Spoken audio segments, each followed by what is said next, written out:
Hello दोस्तों, मैं हूं आपका दोस्त एडवोकेट शिवेंद्र प्रताप सिंह। आज हम आपको बताएंगे पति पत्नी के विवाद में 304, 376, 377 से रिलेटेड मामले पर एक ऐसा दमदार जजमेंट माननीय छत्तीसगढ़ हाई कोर्ट का, जिसमें साफ शब्दों में कह दिया गया कि 377 के बारे में खास तौर से साफ शब्दों में कहा गया कि अगर पति अपनी पत्नी की गैर सहमति से भी अप्राकृतिक यौन संबंध बनाता है तो उस पर 377 की कार्रवाई नहीं होनी चाहिए, 377 का मुकदमा नहीं चलाया जाना चाहिए। कहने का मतलब ये कि अक्सर लोग 377 के झूठे मुकदमे से परेशान होते हैं, लेकिन यहाँ पे माननीय हाईकोर्ट ने यह कह दिया कि अप्राकृतिक यौन संबंध अगर पति अपनी पत्नी से बनाता है, भले ही उसकी मर्जी ना हो, तो भी उस पर 377 नहीं अप्लाई होगा और 377 नहीं चलाया जाना चाहिए। इस जजमेंट के बारे में भी बात करेंगे और बात करेंगे कि क्या था इसमें पूरा मामला। पहले आप जजमेंट के बारे में जान लें। CRA नंबर 891/2019 ऑर्डर को रिजर्व किया गया 19/11/2024 को और डिलीवर हुआ 10 फरवरी 2025 को। माननीय छत्तीसगढ़ हाई कोर्ट का ये ऑर्डर है। Gorakhnath Sharma versus state of Chhattisgarh. पति पर अपनी वयस्क पत्नी के साथ उसकी सहमति के बिना अप्राकृतिक यौन संबंध सहित किसी भी तरह का यौन संबंध बनाने के लिए मुकदमा नहीं चलाया जा सकता है, ये माननीय हाईकोर्ट ने कहा।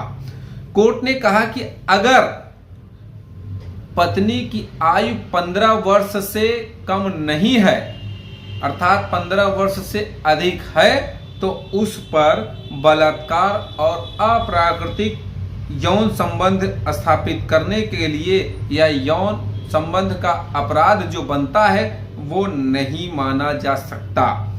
अब इसमें जो आरोप लगाया गया था, यह पति पर आरोप लगाया गया था 11 दिसंबर 2017 को पति ने अप्राकृतिक यौन संबंध पत्नी के साथ बनाया, उसके गुदा में हाथ डाला, जिसकी वजह से दर्दनाक मौत हो गई।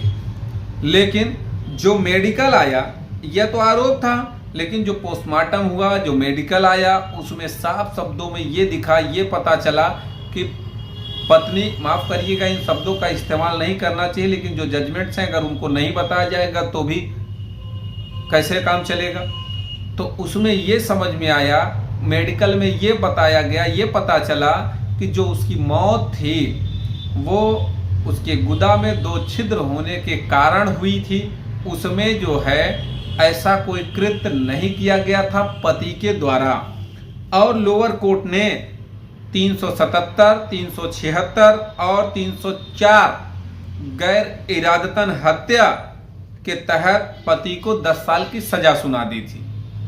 तो हाई कोर्ट ने क्या पाया कि पहली बात तो अगर डिफिनेशन देखी जाए रेप केस की 375 की, तो पति पत्नी पर तो ये लागू होता नहीं है, लेकिन जो अपवाद है 375 सबसेक्शन 2 कि अगर किसी पुरुष द्वारा अपनी पत्नी के साथ संभोग या कृत्य बशर्ते किसी पत्नी की आयु 15 वर्ष से कम की न हो, बलात्कार नहीं माना जाता है। वह पूरा अपवाद भी कहने का मतलब पति के फेवर में था।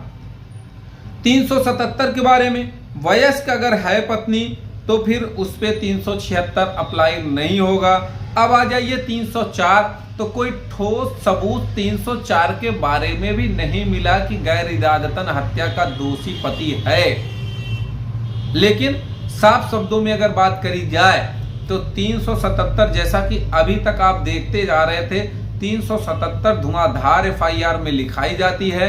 कोई भी महिला जब FIR दर्ज कराती है अपने पति पर तो उसमें 377 लगा ही दिया जाता है, लेकिन हाँ, मैक्सिमम केसों में 377 चार्जशीट से हट जाता है, क्योंकि 95% मामलों में पत्नी मेडिकल नहीं कराती है और बचे कुछ परसेंट के मामले जिसमें मेडिकल कराया भी जाता है तो 377 की कोई पुष्टि नहीं होती, जिसकी वजह से विवेचक 377 को हटा दिया जाता है विवेचक द्वारा। अब यहां पे इस जजमेंट में सीधे कह दिया गया कि अगर मान लिया जाए पति अपनी पत्नी के गैर सहमति से भी अगर वह अप्राकृतिक यौन संबंध बनाता है, पत्नी की उम्र 15 वर्ष से कम नहीं है, वयस्क है, 18 साल से अधिक है, 15 साल से अधिक है, तो फिर उस पे 377 की कार्रवाई नहीं बनती, 377 का अपराध नहीं माना जाएगा। अगर आपको यह जजमेंट चाहिए तो आप स्क्रीन पर चल रहे नंबर पर व्हाट्सएप पे पार्टी नेम या ऑर्डर डेट बताकर आप जजमेंट की कॉपी ले सकते हैं। उम्मीद करता हूं, आशा करता हूं आज का यह वीडियो आपको बेहद पसंद आया होगा। अगर वीडियो पसंद आया तो वीडियो को लाइक करें, शेयर करें। YouTube channel Shivendra high court को जरूर सब्सक्राइब करें। कोई सवाल शेष रह गया है तो स्क्रीन पर चल रहे नंबर पर फोन करके भी आप जानकारी ले सकते हैं।